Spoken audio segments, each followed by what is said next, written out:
Halo semuanya, selamat datang kembali di sesi bedah data kita. Jujur aja, kalau belakangan ini kalian ngerasa pusing lihat pergerakan Bitcoin yang bener-bener kayak roller coaster ya, kalian nggak sendirian. Pergerakan harga yang brutal banget dalam beberapa hari terakhir ini emang bikin deg-degan kan? Nah, hari ini kita bakal bongkar habis-habisan apa sebenarnya yang lagi terjadi di market. Kita akan pakai pendekatan andalan kita, cari tahu gejala utamanya, diagnosis penyakit makroekonominya secara objektif, dan pastinya kita bakal petakan kemana arah market selanjutnya. Biar analisis kita terarah, ini dia roadmap kita hari ini. Kita mulai dari penyebab harga yang digergaji parah. Terus lanjut ke faktor tekanan dari The Fed, masuk ke efek domino dari suku bunga Jepang, dan terakhir kita tutup dengan skenario krusial di tanggal 17 pas data CPI rilis. Oke, langsung aja kita masuk ke bagian pertama. Harga digergaji, apa sih penyebabnya? Mari kita bedah pergerakan di time frame harian dan mingguan ini. Coba fokuskan perhatian kalian tepat ke aksi harga di tanggal 14 dan 15 kemarin. Wah, ini sih benar-benar pergerakan whipsaw, alias digergaji abis-habisan ya. Harga dibanting turun dengan sangat tajam, ngehajar level support kritis, nyapu bersih likuiditas, sebelum akhirnya ngos-ngosan juga naik lagi. Ini bukan cuma fluktuasi harian biasa loh. Ini murni aksi buang barang dan perburuan posisi yang super agresif.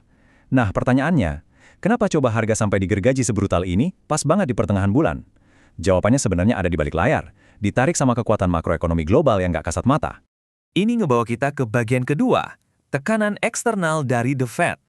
Jadi gini, ingat nggak tanggal 30 April kemarin, Federal Reserve ambil keputusan yang cukup firm buat nahan suku bunga acuan mereka di level 3,50 sampai 3,75%. Ini udah ketiga kalinya berturut-turut mereka diam di angka ini loh. Kelihatannya sih statis dan biasa aja ya, tapi tunggu dulu, keputusan ini sebenarnya nyimpen narasi yang jauh lebih agresif di balik pintu tertutup. Disinilah sumber tekanan gila-gilaan itu bermula. Walaupun angkanya ditahan, di internal The Fed sendiri lagi terjadi perpecahan yang rekor banget, paling tajam sejak tahun 1992. Bayangin aja, hasil votingnya 8-4. Cuma satu orang yang minta pemangkasan, sisanya 3 orang ngasih sinyal hawkish yang keros banget, nolak ngasih pelonggaran apapun. Belum lagi, ini kan momen FOMC terakhirnya Jerome Powell sebelum masa transisi 15 Mei nanti. Powell dan timnya tuh benar-benar mode hawkish tingkat tinggi, super waspada sama resiko inflasi gara-gara urusan energi dan geopolitik belakangan ini. Sikap keras kepala The Fed yang nggak mau ngelonggarin kebijakan, ini ibarat bikin tembok resistensi raksasa buat market. Dan inilah bensin utama yang bikin Bitcoin kena sell-off dan digergaji parah di pertengahan bulan. Lanjut ke bagian ketiga, arus modal dan efek bunga Jepang. Harus kita ingat, Amerika itu bukan satu-satunya pemain besar yang narik likuiditas dari pasar kripto.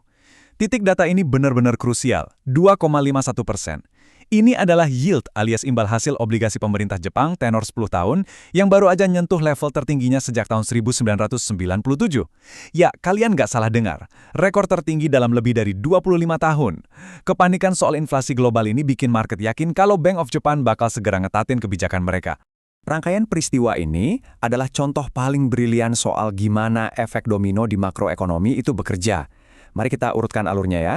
Pertama, yield obligasi Jepang meledak ke 2,51%. Terus, karena Jepang itu pemegang obligasi Amerika Serikat terbesar di dunia, lonjakan yield ini ngasih insentif gede banget buat investor institusi Jepang buat narik modal mereka pulang kampung. Duit ditarik balik ke Jepang.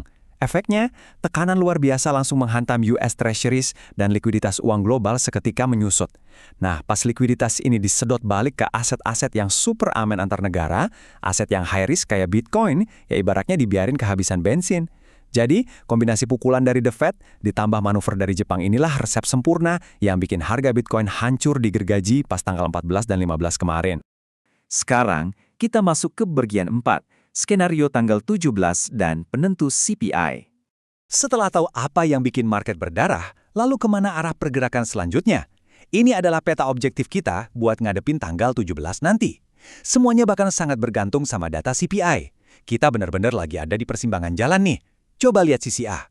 Kalau data CPI melandai ke angka 3,3% sesuai proyeksi, Bitcoin akhirnya punya ruang buat bernapas lega. Skenario ini bakal ngamanin struktur market di time frame besar dan menjaga area support di 78.500 yang selama ini kuat nahan gempuran. Tapi, perhatikan baik-baik sisi B. Kalau CPI tiba-tiba meleset dan angkanya naik, ini jadi bukti kalau inflasi masih bandel dan memvalidasi semua ketakutan The Fed. Akibatnya, gelombang risk off massal bakal tersulut. Secara matematis, skenario ini sangat mungkin dorong Bitcoin merosot buat nutup gap CME di 78.505 dan bukan nggak mungkin bakal ngetes kedalaman di level 75.000. Tanggal 17 ini bukan sekedar hari biasa di kalender loh. Ini adalah momen penentu yang bakal mutusin nasib jangka pendek Bitcoin setelah digergaji habis-habisan minggu ini. Jadi, skenario makro mana yang bakal kejadian? Sisi A yang ngasih kita napas atau sisi B yang malah ngebuka jalan buat koreksi lanjutan? Saya sangat menyarankan kalian buat pakai kerangka berpikir logis yang udah kita bedah bareng hari ini pas data CPI itu keluar nanti. Pantau terus angkanya, petakan ke skenario kita, dan kalian bakal tahu persis kemana arus uang global ini bergerak. Makasih udah ngikutin sesi bedah data kali ini, tetap fokus, dan sampai jumpa di analisis kita berikutnya.